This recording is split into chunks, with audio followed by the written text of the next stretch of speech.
Assalamualaikum warahmatullahi wabarakatuh. Kami dari kelompok 4 Sistem Informasi 2022A akan mempresentasikan hasil kerja kami, yakni pada rancang bangun perangkat lunak pariwisata pada pemberdayaan pariwisata Kabupaten Ngawi. Presentasi ini untuk memenuhi tugas mata kuliah Rekayasa Perangkat Lunak, yakni dosen pengampu Bapak Bonda Sisipa Putra, MKOM.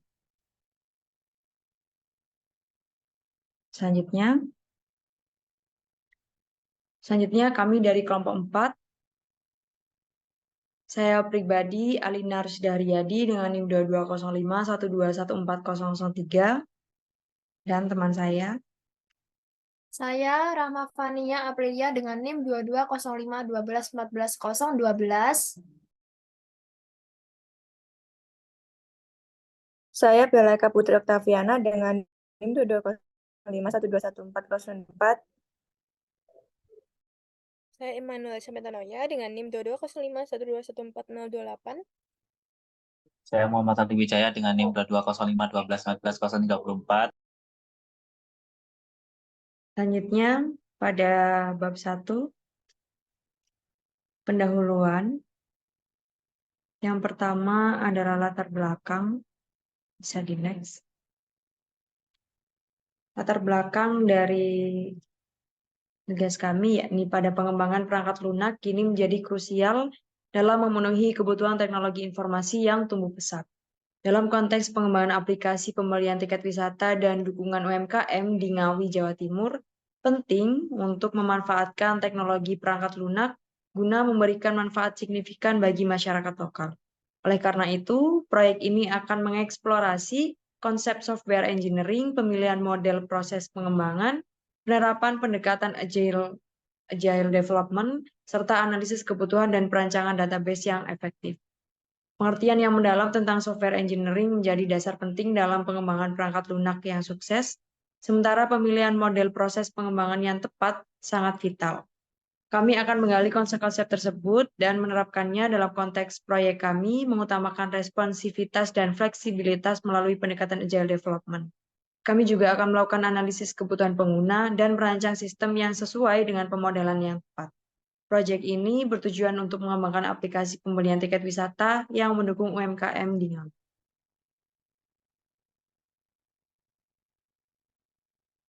Selanjutnya yakni tujuan. Yang pertama, meningkatkan aksesibilitas dan kualitas layanan pembelian tiket wisata di Ngawi. Yang kedua, mendukung pertumbuhan dan efisiensi usaha mikro kecil dan menengah atau UMKM setempat. Yang ketiga, mengaplikasikan prinsip-prinsip software engineering dan agile development secara efektif. Yang keempat, memenuhi kebutuhan pengguna melalui analisis kebutuhan dan pemodelan sistem yang tepat. Dan yang terakhir, yaitu menerapkan desain database yang efisien untuk pengelolaan data yang baik. Selanjutnya adalah manfaat. Yang pertama, meningkatkan kemudahan akses bagi wisatawan untuk membeli tiket wisata di Ngawi, meningkatkan kunjungan wisata, dan mendukung perkembangan sektor pariwisata. Selanjutnya akan dilanjutkan oleh rekan saya. Untuk yang selanjutnya yaitu memperkuat UMKM di Ngawi dengan memungkinkan mereka untuk memperluas jangkauan dan menjual produk mereka melalui platform digital, lalu meminimalkan kerugian yang mungkin timbul akibat kesalahan manual dalam pengelolaan tiket dan inventaris oleh UMKM. Yang keempat, yaitu memberikan pengalaman pengguna yang lebih baik dan efisien dalam melakukan pembelian tiket wisata. Dan yang terakhir, yaitu menyediakan data dan laporan yang berguna bagi pengambilan keputusan yang lebih baik dalam pengembangan wisata dan bisnis UMKM di Ngawi. Lalu bab 2 yaitu tinjauan pustaka. Rekayasa perangkat lunak adalah pendekatan komprehensif dalam pengembangan perangkat lunak, melibatkan perancangan, pengembangan, pengujian, dan pemeliharaan. Hal tersebut memanfaatkan metode, alat, dan prosedur terorganisir untuk mencapai tujuan tertentu. Tujuannya adalah memastikan perangkat lunak memenuhi kebutuhan pengguna dengan kualitas tinggi dan menekankan produktivitas, efisiensi, serta pemeliharaan selama siklus hidupnya. Metode software development. Berikut adalah beberapa metode pengembangan perangkat lunak yang umum digunakan, yaitu yang pertama metode model waterfall. Model waterfall adalah salah satu metodologi manajemen proyek paling awal dan paling sederhana. Lalu terdapat juga metode agile yang mempromosikan pendekatan yang lebih interaktif dan inkremental untuk manajemen proyek, di mana persyaratan dan solusi berkembang melalui kolaborasi antar tim, menurut Highsmith dan Coxburn pada tahun 2001. Next. Framework pada Agile Development. Prinsip-prinsip dan kerangka kerja framework yang umum digunakan dalam Agile Development mencakup yang pertama yaitu Scrum. Scrum adalah kerangka kerja Agile yang berfokus pada pengiriman nilai yang maksimal dalam waktu minimum. Lalu Kanban. Kanban adalah pembuatan papan atau board di mana kita meletakkan kartu-kartu yang berisi tugas yang perlu diselesaikan. Dalam bentuk paling dasar, papan Kanban terdiri dari tiga kolom, yaitu to do yang perlu dikerjakan, in progress yang sedang dikerjakan, dan yang telah selesai.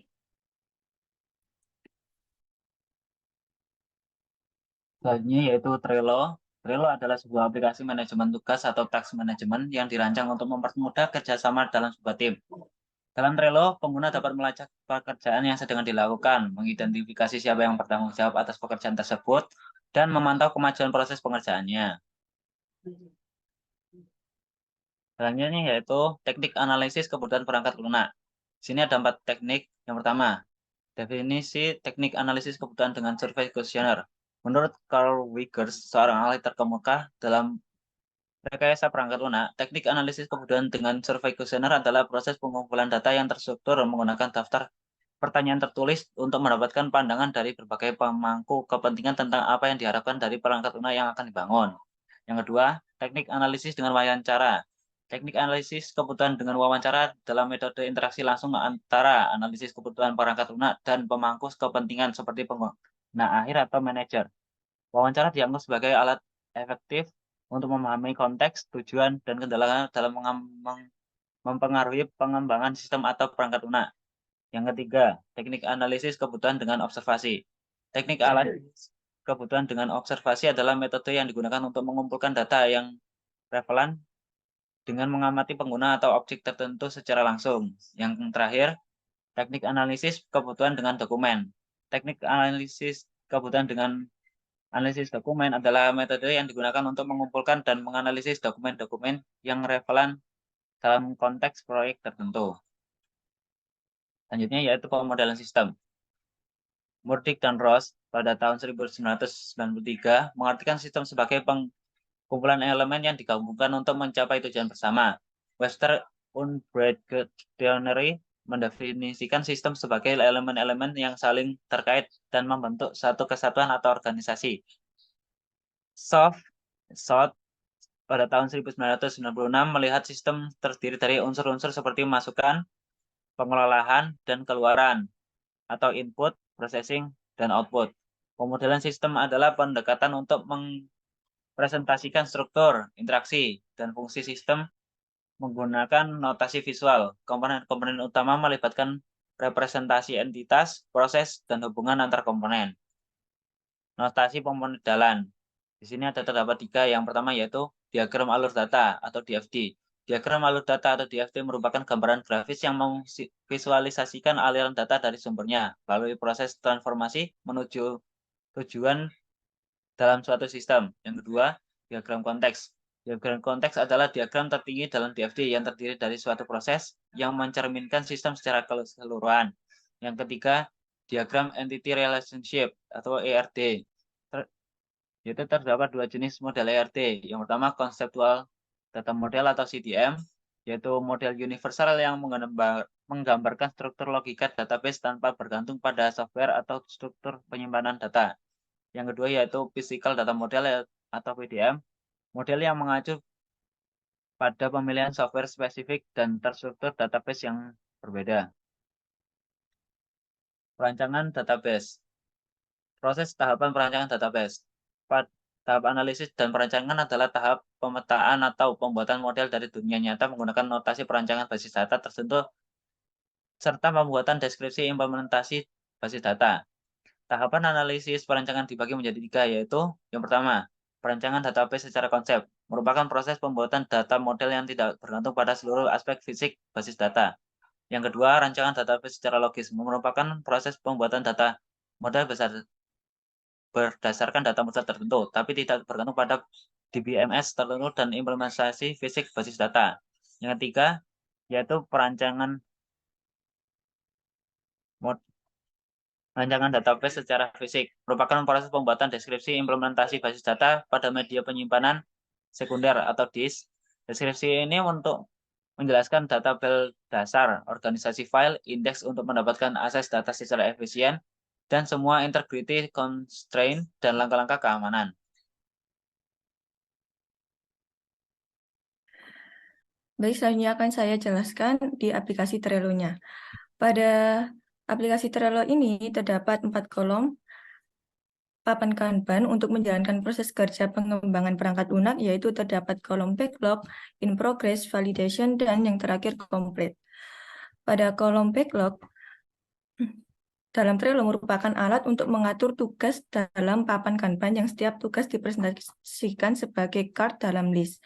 Nah, dalam kolom backlog kami masih terdapat 2 fitur yang masih dalam tahapan masih dikerjakan, yaitu ada pencarian dan pemesanan layanan dan pengumpulan. Pada kolom kedua yaitu ada in progress. Kolom in progress dalam Trello merupakan list yang menunjukkan tugas-tugas yang sedang dalam proses pengerjaan.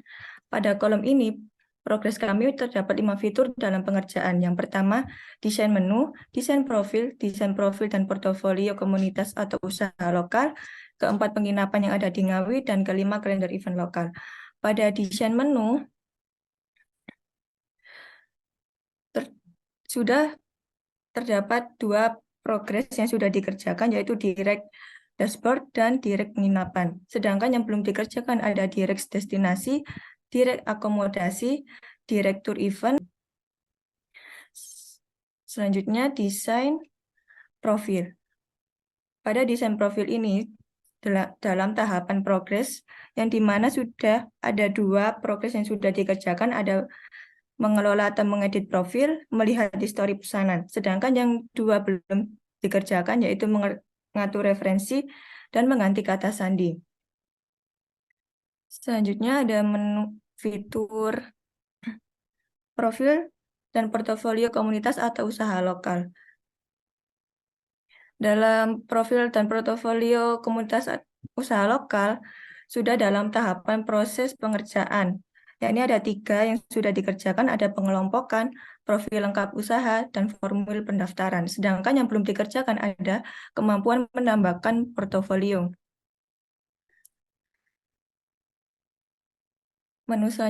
Fitur selanjutnya ada penginapan yang ada di Ngawi. Dalam fitur ini yang sudah diprogres, terdapat penginapan PKL, detail penginapan, tentang alamat, fasilitas, ulasan Google, dan pemesanan. Sedangkan yang belum dikerjakan, ada gambar slide prototipe dan direct pesan sekarang.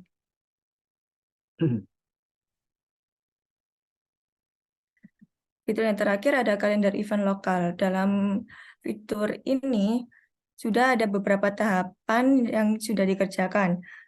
Di antaranya ada kalender, acara sekilas, all event, event detail, detail about, detail tanggal, detail lokasi, pemesanan. Sedangkan yang belum dikerjakan ada direct pemesanan. Okay, next. Okay. Selanjutnya ada kolom validation. Validation pada Trello merupakan proses untuk memeriksa atau menilai tugas maupun proyek yang sedang dikerjakan. Pada kolom validation ini terdapat 5 fitur yang sudah masuk ke kolom validation. Yang pertama ada fitur dashboard. Pada desain dashboard, berada dalam tahapan validation. Pada tahap ini akan dilakukan pengujian memeriksa apakah dashboard tersebut dapat menyajikan data yang akurat atau apakah antarmukanya mudah digambarkan dan apakah fitur-fiturnya berjalan dengan baik sesuai dengan harapan. Next, fitur selanjutnya ada fitur About Us. Pada desain About Us berada dalam tahapan validation. Pada tahapan ini akan dilakukan pengujian memeriksa kinerja, kualitas tampilan, dan kesesuaian dengan tujuan. Next, fitur selanjutnya ada fitur FAQ.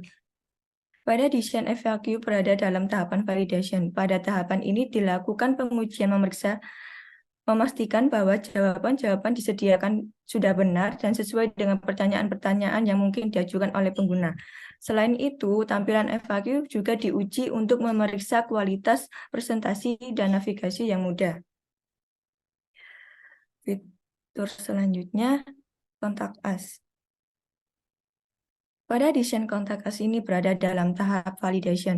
Pada tahap ini akan dilakukan pengujian memeriksa apakah form-form sudah berjalan dengan benar dan tampilan sudah sesuai. Fitur terakhir dalam validation ada destinasi. Pada desain destinasi kinerja, termasuk beberapa cepat atau responsif fitur tersebut saat digunakan oleh pengguna. Dan kolom yang terakhir ada kolom komplit. Desain Trello komplit atau selesai merujuk pada status tugas atau card yang telah diselesaikan atau selesai dikerjakan. Pada kolom komplit terdapat satu fitur yang sudah dikerjakan, yaitu logo.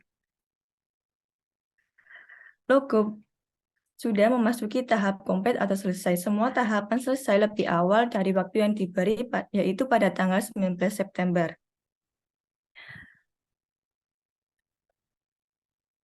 Berikut merupakan penjelasan Trello yang kami gunakan pada website Ngawi. Selanjutnya saya akan menjelaskan mengenai penerapan di Figma-nya ya. Jadi di Figma-nya ini kami sudah sesuai yang di Trello, yaitu progres kami. Mungkin untuk selanjutnya bisa langsung saya play. Ini tampilan awal untuk tampilan dashboard-nya. Sudah ada menu-menunya yang di sini juga sudah ada header dan footer. Terus di bawah ini ada kontak us, terus berisi destinasi favorit, kalender acara event, dan juga berita update di Ngawi. Ini juga bisa langsung diklik ke penginapan dan lain-lain. Ini untuk tampilan menunya, ada dashboard, destinasi, untuk wisata alam, buatan, sejarah, dan religi, juga penginapan, event, dukung lokal. Untuk dukung lokal ini merupakan untuk mendukung UMKM yang ada di Ngawi. Terus selanjutnya ada literasi Ngawi, komunitas, kalender, FAQ, dan tentang kami. Nah, mungkin selanjutnya saya akan ke bagian destinasi wisata alam. Nah, pada bagian ini, seperti yang tadi sudah dijelaskan di Trello, sudah hampir selesai berada di tahap validation. Di read more, langsung direct ke wisatanya. Ini juga sekalian literasi mengenai latar belakang dari wisata ini, seperti kebun teh Jamus ini. Juga ada harganya, ratingnya, fasilitas yang ada di kebun teh, juga lokasinya. Mungkin selanjutnya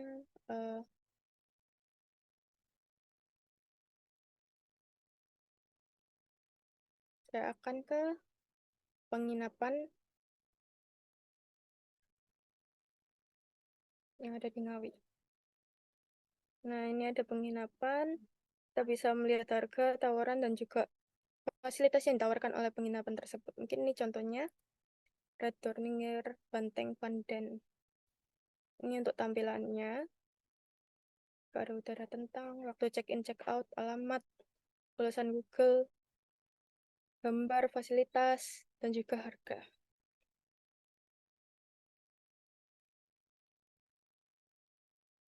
Nah, ini mungkin selanjutnya kita ke tampilan event. Nah, untuk acara yang ada di Ngawi, Mungkin karena ini masih berada tahap in progress, jadinya hanya satu saja contohnya.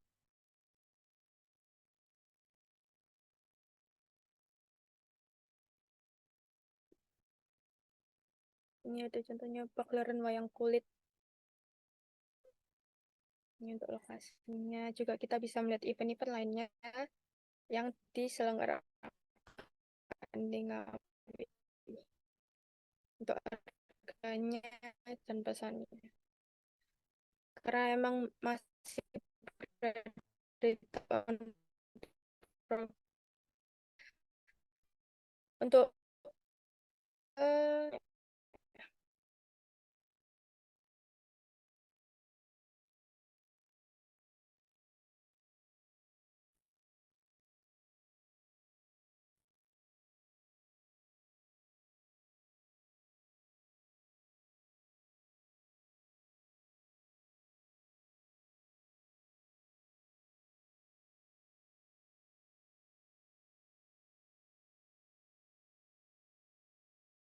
untuk menu selanjutnya yaitu dukung lokal.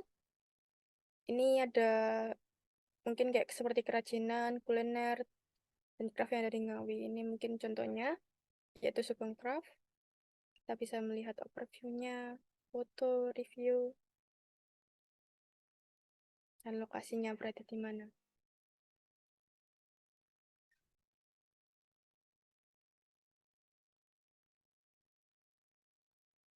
Ini untuk fotonya sendiri, untuk review yang telah diberikan. Nah, selanjutnya kita ada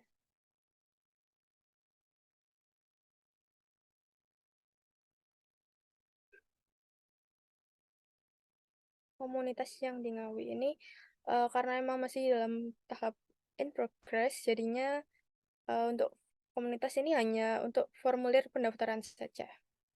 Jadi kita bisa mengisinya dari nama, nomor telepon, email, alamat, nama usaha, jenis produk, deskripsi singkat usaha, juga mengirimkan. Ini berhasil terkirim.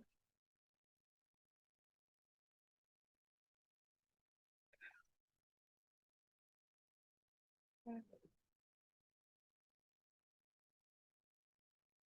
selanjutnya yaitu kalender event yang akan dilaksanakan di Ngawi. Ini adalah kalender yang ada di Ngawi. Mungkin hanya sekilas saja pada bulan Maret 2020. Oke.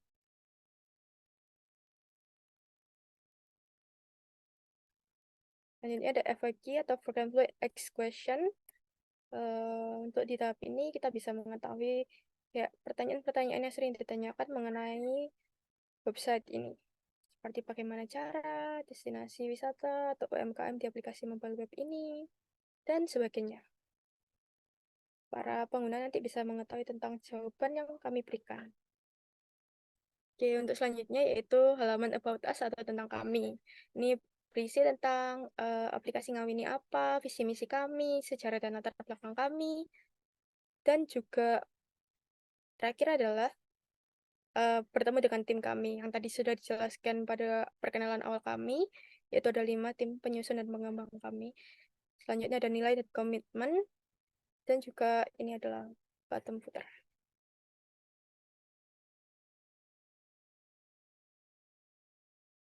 Nah, ini yang terakhir ada akun. Pada halaman ini pengguna bisa membuat akunnya dengan berisi nama, email, password, nomor telepon, alamat, dan juga tanggal lahir. Juga bisa menggantinya.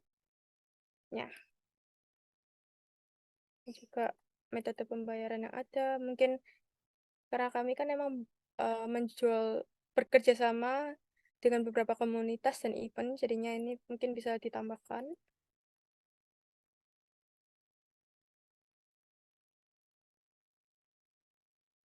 History, ini mungkin history destinasi tempat wisata dan juga event yang di-booking oleh pengguna.